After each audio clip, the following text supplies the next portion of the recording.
시청자와 함께하는 시민데스크. 오늘 시청자 비평 리뷰 Y에서는 고금리, 고유가, 고환율에 이어 고금리 시대를 맞이한 현 시대를 살핀 YTN 보도를 살펴봅니다.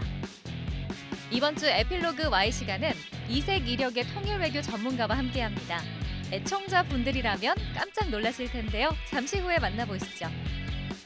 시청자 관심이 집중된 이번 주 뉴스는 어떤 소식일까요? 시청자 브리핑 시시콜콜 위클리픽, 여러분의 목소리로 채워집니다.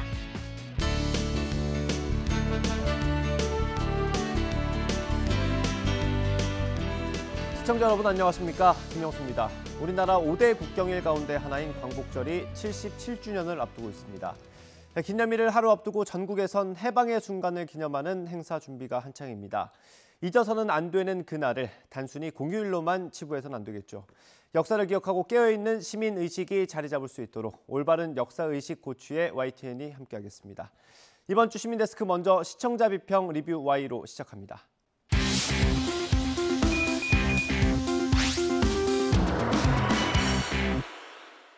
네, 세 분 어서 오십시오. 네, 안녕하세요.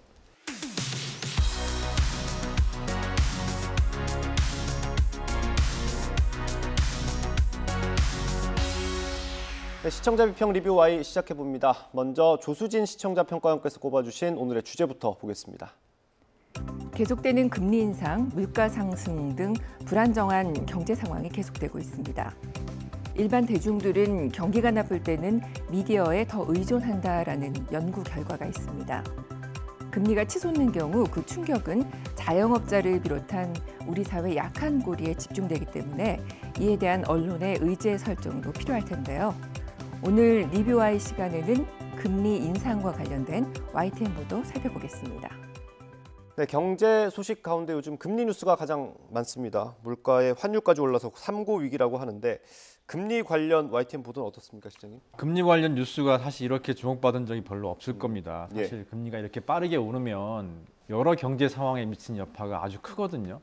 단순히 금리가 오르고 내리고 차원뿐만 아니고 우리 경제 근간인 수출을 포함해서 전체 경제 상황에 엄청난 영향을 주거든요.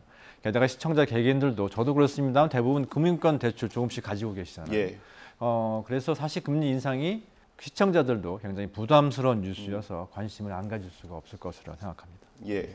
참 정부에서는 다양하게 어려움을 덜어준다고 대책을 발표하고 있기는 한데요. 체감하는 부분이 점점 커지는 느낌을 피할 수가 없습니다. 실제로 국내 소비도 24년여 만에 4개월 연속 감소하고 있다고 하죠. 또 미국 연방준비제도가 2달 연속 자이언트 스텝을 발표했고요.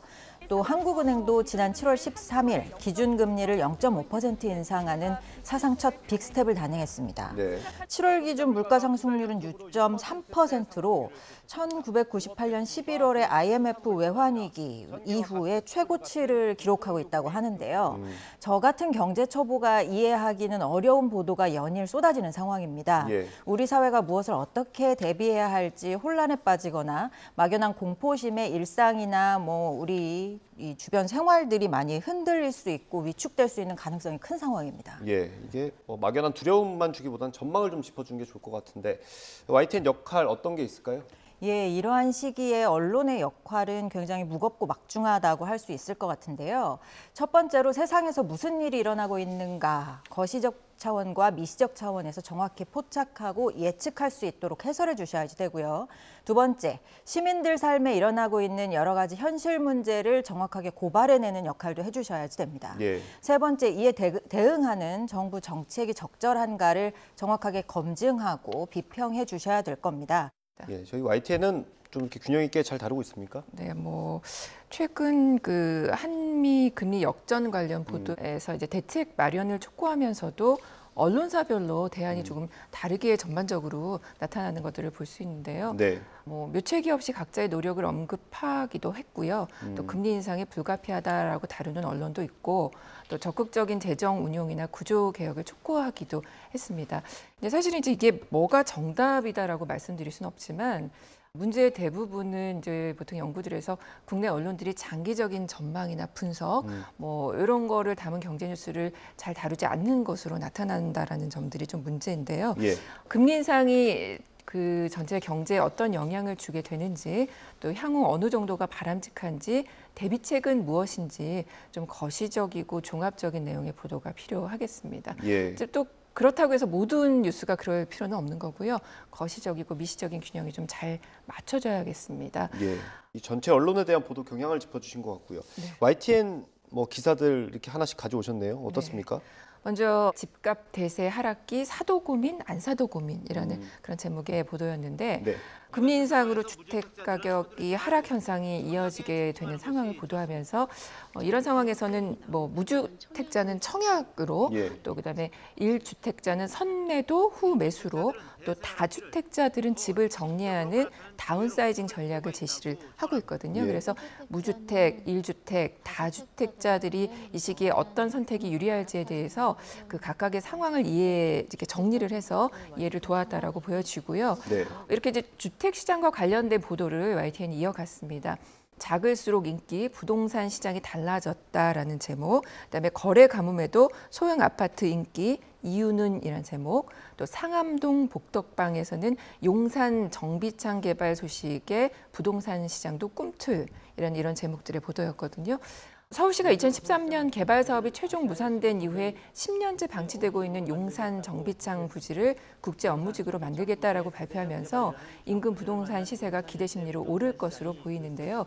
잇따른 금리 인상으로 매수세는 아직까지 따라붙지 않고 있다라는 내용까지도 전했습니다. 예. 금리가 요즘 관심이 많아지면서 이제 부동산 기사에도 굉장히 많은 관심을 보이시더라고요. 그래서 아마 저희 경제부도 굉장히 열심히 하고 있는 것 같은데 이 정도면 취재 좀 잘하는 편인가요? 네, 다양한 각도에서 살펴본 것 같고요. 네. 또 그렇게 보여집니다. 주택 시장과 맞물려 대출 관련 소식까지도 또 보도로 이어지는 걸 볼 수 있었거든요. 7월 31일 빅스텝의 고정 뛰어넘은 변동금리 대출 구조 바뀌나 아마 굉장히 관심 많으실 겁니다. 이게 이제 보통 대출 금리는 미래에 대한 불확실성이 반영된 고정금리가 대체로 높잖아요. 예. 근데 이제 최근에 기준금리 인상 여파로 변동금리가 높아지는, 그러니까 변동금리가 고정금리를 웃돌면서 예. 이례적인 그 대출 구조 아주 심각한데요. 이 상황을 4대 시중은행 그리고 가계대출의 고정 변동금리를 이렇게 표로 정리를 해서 한눈에 확인할 수 있도록 했고요. 그다음에 이 뉴스에서 이제 사례를 다루는데 사례에서 소개된 30대의 경우처럼 고정에서 변동으로 전환한 경우에 대출자들이 어떤 점들을 고려해야 할지에 대해서 언급해서 좀 정보성이 있었다라고 보여집니다. 네. 그리고 이제 금리 인상으로 또 하나 나타나는 현상이 전월세 문제죠. 예. 이 문제를 다룬 뉴스가 있었는데요. 7월 20일 보도입니다. 깡통 전세 현상 심화 우려에 결국 국토교통부가 나서라는 제목, 그다음에 같은 날 매매 가격과 똑같은 전세값 깡통 전세 비상이라는 제목. 이게 이제 부동산 업계에서 보통 전세가율이 80%가 넘으면 예. 깡통 전세라고 부르는데 이 현상이 지금 이제 지방부터 영향을 받고 있다라는 겁니다. 이에 대해서 이제 그 대비해서 국토교통부의 세입자에게 집주인의 그 세금 체납 내용을 알리는 방안이 담긴 대책 발표가 뭐 곧 이달 안에 있을 예정이다라고 뉴스에서 전했는데요. 이게 피해가 발생하는 일이 없도록 대책 마련을 요구하는 이런 보도가 예. 계속 이어지기를 바랍니다. 예. 전체적으로 평가는 좋은 것 같습니다. 뭐 매번 혼나기만 했는데 좋은 내용이 나와서 좋은 것 같고요. 이게 연결돼서 이제 그런 보도들이 좀 많았던 것 같습니다. 아무래도 경제부 기자들이 요즘 많이 바쁠 것 같습니다, 실장님. 그렇죠. 근데 사실 뭐 우리 같은 모든 기자들한테 공통되게 해당되는 말이긴 합니다만 사실 특히 경제부 기자들은 현장을 직접 확인하는 게 굉장히 매우 중요합니다. 사실 모든 경제 관련 이슈가 언제나 이해관계가 크게 엇갈리지 않습니까? 가격이 오르면 좋아하는 사람도 있지만 또 싫어하는 사람도 생길 수밖에 없는 게 경제 관련 소식인데요. 네. 단순히 수치만 보고 기사를 작성하면 실제 경제 현장에서 벌어지는 상황과는 어떨 때는 정반대 관점으로 기사를 쓸 수도 있습니다. 예. 전 세계적으로 경제 상황이 매우 불안한 상황에서 우리 경제부 기자들이 현장의 목소리를 좀 더 많이 다양하게 듣는 노력을 좀 더 보여줬으면 좋겠습니다. 네. 이어서 교수님, 저희 YTN 해설 보도는 좀 어땠습니까? 예, 대담이나 해설 보도는 항상 YTN의 강점으로 지목되잖아요. 이번에도 거시적 관점에서 우리가 사는 세계에서 무슨 일이 일어나고 있는지를 보여주는 해설이나 대담을 다양한 전문가를 모셔서 진행해주고 계셨습니다. 네. 앵커들께서 시청자의 시각에서 질문을 해주시고 경제 전문가들이 답변하는 형식으로 진행된 여러 보도들이 저는 굉장히 인상 깊었는데요. 경제 전문가나 금융회사, 증권사의 애널리스트 같은 그런 분들이 나오셔서 저 같은 경제 문외한들도 빅스텝이나 자이언트 스텝, 기대 인플레이션 이런 단어들의 의미를 명확하게 이해할 수 있도록 쉽게 설명을 해주셨고요. 예. 또 그 영향력이 우리 삶에 어떻게 미칠 수 있는지에 대해서도 쭉 설명을 해주셨습니다. 예. 가끔은 YTN의 경제부 기자들이나 PD님들도 출연을 하시더라고요. 예. 취재 사실을 바탕으로 해설까지 전달력 있게 전달을 해주셔서 아까 이 해설위원님께서 꼭 현장을 확인한다고 말씀해 주셨잖아요. 예. 생생하면서도 전문성 있는 보도가 아니었나 이렇게 생각했습니다. 예. 지금의 경제 상황을 이해하는 데 크게 도움을 주었던 그 선생님으로서 저는 굿모닝 경제와 뉴스라이더 네. 이걸 보면서 와, 굉장히 많은 공부를 했는데요. 네.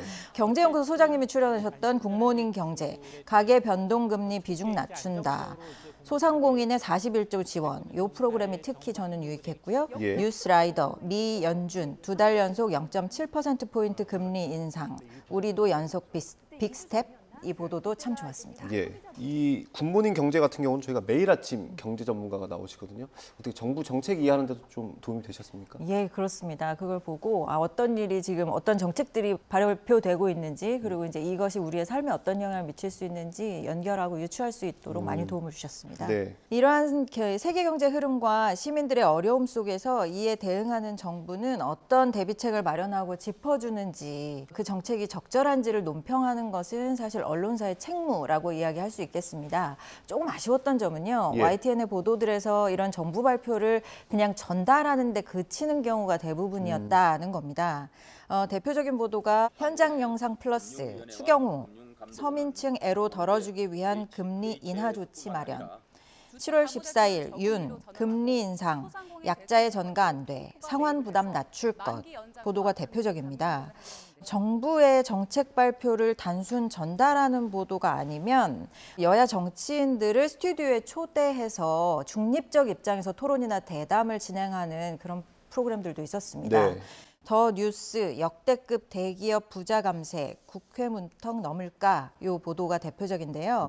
특히 최근에 발표된 정부 여당의 소득세 개편안과 부동산세를 포함한 부동산세 인하를 포함한 부동산 정책 그리고 취약계층에 대한 금융정책은 거시경제와 서민경제 실태를 기반으로 언론이 그 적절성과 실효성을 검증하고 또 논평해야 할 굉장히 중요한 의제입니다. 예. 이러한 이슈에 대해서 중개자의 입장에서 정치권의 논쟁을 전달하는 것은 정책의 이 본질에 대한 논점을 오히려 흐리고 정치 진영의 논쟁으로 오히려 왜곡될 가능성이 있다. 그런 우려가 좀 예. 됐습니다. 조금 빠른 분석 그리고 해설을 말씀하시는 것 같은데 필요하긴 하지만 참 어려운 부분인 것 같습니다. 그렇죠. 근데 그래도 앞서 지적하신 건 굉장히 공감하는데 사실 앞서도 말씀드렸습니다만 경제 관련 뉴스가 여러 이해관계자들의 의견이나 입장이 크게 엇갈릴 수밖에 없잖아요. 그런 상황에서 사실 언론이 맥을 짚어주는 역할을 해야 된다고 생각을 합니다. 또 복잡하고 어려운 전문 용어들도 쉽게 풀어줘야 하고요. 주요 정책이 바뀌면 어떻게 되는지 또 국민 삶에 어떤 영향을 미치는지 사실 꼼꼼히 살펴봐야 하는데 경제부뿐만 아니라 저희 해설위원실에서도 좀 더 노력하라는 말씀으로 듣고 분발하도록 하겠습니다. 네, 오늘 리뷰와의 내용 정리 한번 해보겠습니다. 이것만은 꼭 시간, 평가원님부터 한 줄 요약해 주시겠습니다. 금리 인상과 관련된 보도에서도 의제 설정자의 역할에 충실해야. 금리 인상과 관련된 그 실생활에 영향을 주는 보도는요, 국민들이 미디어에 의존하는 경우가 많습니다.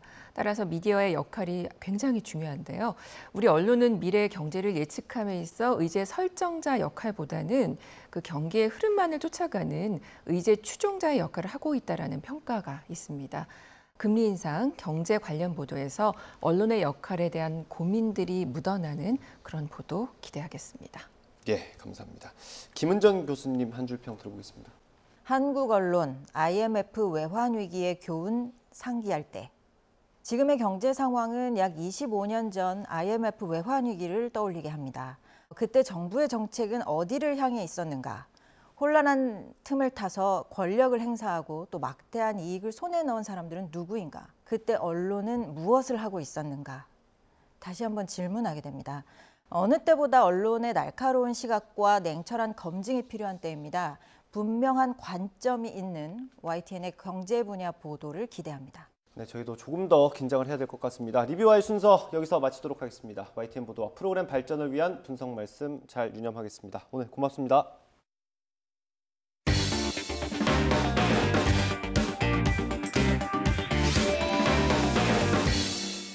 전문가의 분석이 없다면 이해가 어려운 분야, 바로 통일 외교 소식입니다. 아마 이분의 설명이라면 책 한 권의 유익함을 느끼실 겁니다. 오랜 기간 쌓은 내공으로 시청자 이해를 돕고 있는 반가운 얼굴입니다. 지금 바로 만나보겠습니다. 분단 국가의 우리나라 특성상 더 중요하게 살펴봐야 할 이슈, 바로 통일 외교 분야인데요. 뉴스에서 항상 다루는 주제지만 복합적인 문제가 얽혀 요점을 파악하기 어려웠던 분들 많으시죠? 그런 시청자분들의 궁금증을 해소시키고자 만능 전문가를 모셨습니다. 통일 외교 분야의 핵심은 뭐라고 말할 수 있을까요? 평화를 어떻게 달성하고 또 어떻게 유지하고 관리할 것인가, 여기에 모든 초점이 다 가 있는 것 같습니다. 그래서 통일 외교 분야를 한마디로 표현하면 평화에 대한 것이다, 이렇게 말씀드릴 수가 있겠습니다. 이번 주 에필로그 Y 시간, 한평정책연구소 왕선택 센터장과 함께합니다. 네, 센터장님 어서 오세요. 네, 안녕하세요. 반갑습니다. YTN에서 통일 외교 안보 이슈가 생길 때마다 꼭 화면에서 뵀었는데 네. 이렇게 또 실물로 만나 뵙게 되니까 더 반갑습니다. 감사합니다. 네, 일단 한평정책연구소 센터장님이라고 저희가 소개를 해드렸어요. 여기가 어떤 곳인지 또 어떤 일을 하고 계신지부터 얘기를 해주시죠. 한평정책연구소 싱크탱크의 하나인데요. 한반도 평화, 한평이 그래서 한반도 평화인데요. 이 한반도 평화를 어떻게 더 달성을 할 수 있고 또 유지하고 관리하고 좋은 방안, 평화를 위한 좋은 방안을 어떻게 낼 수 있을까, 이런 것들을 전문적으로 좀 생각해보고 대안을 제시하기 위해서 지난해 말에 만든 조직인데 네. 저는 거기서 글로벌 외교 센터를 담당하고 있습니다. 그래서 우리나라가 개발도상국에서 선진국으로 격상을 했는데 이렇게 선진국으로 격상한 상태 속에서 우리가 글로벌 차원에서 외교를 어떻게 전개하는 게 좋은지, 이 부분에 대해서 좀 집중적으로 연구를 해보자. 센터장님이 이제 또 손꼽히는 통일 외교 전문가로 활동을 하고 계신 거잖아요. 근데 네, 이력도 감사합니다. 굉장히 남다른 것 같습니다. 네. 일단은 YTN에서 오랜 시간 좀 취재기자 생활을 하셨잖아요. 제가 이제 1994년 2월에 YTN 방송기자로 입사를 했죠. 네. 처음에는 이제 다른 기자들하고 똑같이 이제 사회부 기자도 하고 또 국제부 기자도 하고, 그랬다가 2002년 5월에 통일부 출입 기자가 되면서 통일 외교 안보 분야로 완전히 전향을 했죠. 그 이후로는 통일 외교 안보 분야를 떠난 적이 없어요. 2020년 제가 8월에 퇴직을 했는데 말하자면 2002년부터 2020년 8월까지 통일 외교 안보 전문 기자로 활동한 것이죠. 전문 기자로 일을 하셨으면 북한 관련해서 공부도 굉장히 많이 하셨을 것 같아요. 맞습니다. 제가 학사로 해서 이제 기자 취직을 했는데 통일 외교 쪽에 관심을 갖다 보니까 이 지식이 좀 부족하고, 그래서 배경 지식을 더 알아야 되겠다 해서 2006년, 2007년에 미국 조지 워싱턴 대학교에 가서 미국 외교 정책을 또 공부를 했습니다. 네. 그래서 간신히 석사 학위를 받아왔고, 네. 바로 이어서 북한대학원 대학교에서 북한학 박사 과정에 도전을 해서 한 5년 만에 박사 학위를 받았죠. 통일 외교도 보니까 분야가 그 안에서 굉장히 많더라고요. 많습니다. 우리 센터장님이 갖고 계신 강점도 좀 궁금한데요. 기본적인 저의 전공은 북핵 문제입니다. 제가 북한학 박사를 하면서 실제로 또 기자 생활하면서 북핵 문제 이벤트를 전담을 해서 수십 년 동안 그야말로 따라다녔기 때문에 북핵 문제가 기본적인 저의 장점이 되겠는데, 일반적으로 기자는 다른 직군의 전문가에 비해서 장점이 하나 있습니다. 그게 뭐냐면 다양한 부서, 장소, 사람을 만날 수 있다는 거예요. 저는 통일부 출입 기자도 했고 외교부 출입 기자도 했고 국방부 출입 기자도 했고 청와대 출입 기자도 했고 네. 이런 경우는 다른 교수님이나 박사님 일반적인 싱크탱크에 있는 전문가들은 그런 기회가 없어요. 저는 그런 부분에서 행운이었고 저의 장점도 통일외교안보 분야를 넓게 알고 있다. 네. 이렇게 볼 수 있습니다. 타사와 비교했을 때 그렇다면 YTN 통일 외교 분야 뉴스는 어떻다고 생각하시나요? 제가 여기서 27년을 기자 생활을 했는데 당연히 좋은 점이 많이 보이죠. YTN은 신속하고 정확하고 공정한 뉴스를 전달하는 매체입니다. 언론 매체는 그 기관의 성격에 따라서 1차, 2차, 3차, 4차, 5차까지 구분할 수가 있어요. 언론사 중에서 가장 빨리 뉴스에 접하고 다루는 곳이 뉴스통신사입니다. 그다음에 두 번째로 뉴스를 다루고 또 시청자에게 전달하는 임무를 맡은 제2전선에 방송이 있는 겁니다. 그다음에 제3전선에 데일리신문, 일간신문이 있고 제4전선에 주간신문이 있고 제5전선에 이제 월간 잡지나 기타 나머지 심층 매체가 있는 거죠. 네. YTN은 그중에 제1선은 아니에요. 그렇지만 제2선의 일부지만 제2선 중에서 훨씬 더 앞서 있어서 1.5선에 있다. 그러니까 YTN이 좀 빠르고 정확한 그런 통일 외교 안보 소식을 전해주는 건 장점인데 그래도 보완해야 할 부분도 있지 않을까요? 부족한 점은 없을까요? 여기 YTN 맞나요? 아 맞죠. 이런 것들을 오히려 더 정확하게 알아야 더 좋은 알겠습니다. 소식을 전해주실 수 있을 것 있습니다. 같아요. 네, 그 뭐 단점에 대해서도 저도 생각하는 게 있습니다. 네. YTN이 이제 24시간 뉴스 채널을 하다 보니까 모든 조직이 매 순간마다 시시각각 벌어지는 뉴스를 어떻게 다룰 것인가에 모든 그 기관과 인적 요원들이 다 거기에 집중하다 보니까 호흡이 긴 뉴스에 약해요. 그러니까 이게 당장 어떤 뉴스가 발생을 했을 때 그 상황에 대한 팩트, 사실관계는 금방금방 YTN을 통해서 알 수가 있는데 이게 어떻게 역사적으로 어떤 의미가 있는 건지 이게 앞으로 어떤 전망이 있는 건지 예를 들어서 30분 정도의 심층 분석 프로그램이라든가 심층 토크쇼라든가 이런 부분이 너무 부족해요. 네. 이 부분이 좀 아쉬운 부분이라서 혹시 개선이 될 수 있다면 좋겠습니다. 네, 센터장님 말씀 들어보니까 우리 YTN에서 이런 통일 외교 안보 관련된 좀 심층적인 프로그램이 만들어지면 좋겠다라는 생각이 드네요. 우리나라가 근데 통일 외교 안보 이슈를 좀 알아야 하는 이유는 어디에 있을까요? 당연하죠. 우리나라가 다른 어떤 나라보다도 외교 안보 문제에 대한 관심을 가져야 되는 나라입니다. 첫째로는 우리가 분단 국가입니다. 규모가 큰 나라 중에서 분단된 나라는 대한민국밖에 없어요. 더군다나 이 분단 과정에서 미국과 소련과 중국과 일본이 개입을 했기 때문에 이게 국제 문제예요. 그러다 보니까 이 부분에 대한 이해가 없고 이 부분에 대한 대응 방안이 없으면 나라가 제대로 못 가니까 당연한 것이고, 또 하나는 우리나라 주변에 있는 국가가 전 세계 1, 2, 3, 4, 5 강대국이에요. 주변국이 강대국으로 둘러싸여서 우리가 외교를 잘하지 못하면 잘못하면 죽는다. 세 번째로 우리나라는 전형적인 통상국가입니다. 국민 총생산에서 무역이 차지하는 비중이 90%입니다. 90%를 넘습니다. 그러니까 무역은 수출하고 수입하는 건데 수출하고 수입은 우리 혼자 하는 게 아니라 다른 나라랑 하는 거란 말이에요. 그러려면 외국 사정을 똑바로 알아야 되고 똑바로 아는 다음에 정확하게 대응을 해야 우리 경제인들이 통상하는 분들이 정확하게 사업을 잘할 수가 있잖아요. 그래서 이런 세 가지 정도 이유를 보면 우리나라가 전 세계 어느 나라보다도 외교에는 다들 달인이 돼야 된다. 센터장님께서는 지금 방송 출연도 많이 하고 계시잖아요. 그럼 혹시 방송 출연해서 대담을 하실 때 시청자분들한테 좀 쉽게 전해주시는 팁이 있으신가요? 쉽게 전해준다고 생각하시나요? 네, 저는 감사합니다. 그렇던데요. 네. 감사합니다. 그렇게 말씀해 주시면 너무 감사하고요. 저는 시청자분들이 제가 말씀드리는 그런 현안에 대해서 처음 접하기 때문에 어떤 용어나 그런 사실관계들을 친절하게 알려줄 필요가 있다.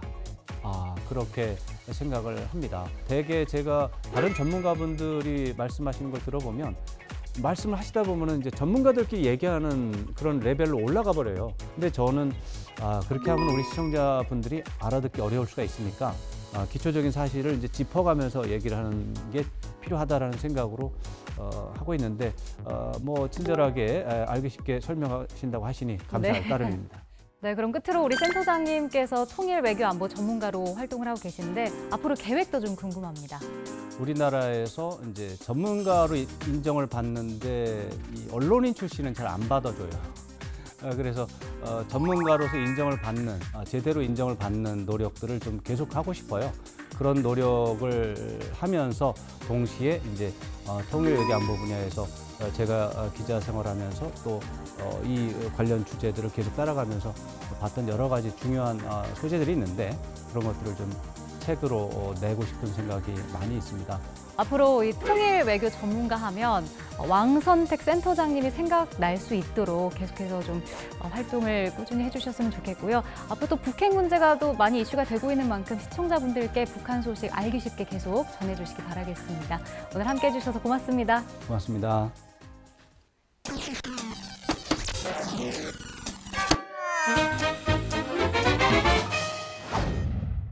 YTN을 통해 방송된 다양한 소식을 시청자와 함께 돌아봅니다. 이번 주 YTN을 뜨겁게 달군 이슈로 준비했는데요. 시청자 브리핑 시시콜콜 위클리 픽입니다. 수도권의 한 신축 아파트에서 재고가 없다는 이유로 입주자 동의 없이 현관문 앞 중문을 멋대로 바꿔달아 주민들의 항의가 빗발치고 있습니다. 사생활 보호가 되는 좀 진한 컬러의 유리였는데 동의를 하지 않았는데도 임의적으로 좀 설치를 해놓은 그런 상황입니다. 더 큰 문제는 시공 상태입니다. 벽과 문 사이가 널찍이 떨어져 있다는 걸 눈으로도 확인할 수 있었습니다. 그러나 업체 관계자들은 이대로 공사를 끝내버렸습니다.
실에 문제가 있다라고 말씀을 하셨는데도 뭐 환불이나 이런 대안보다는 그냥 임시방편으로 뭐 벽에다가 뭐 부착을 해서 뭐 수정을 해주겠다든지 이런 식의 지금 말만 하고 계시고.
아파트 주민인데요.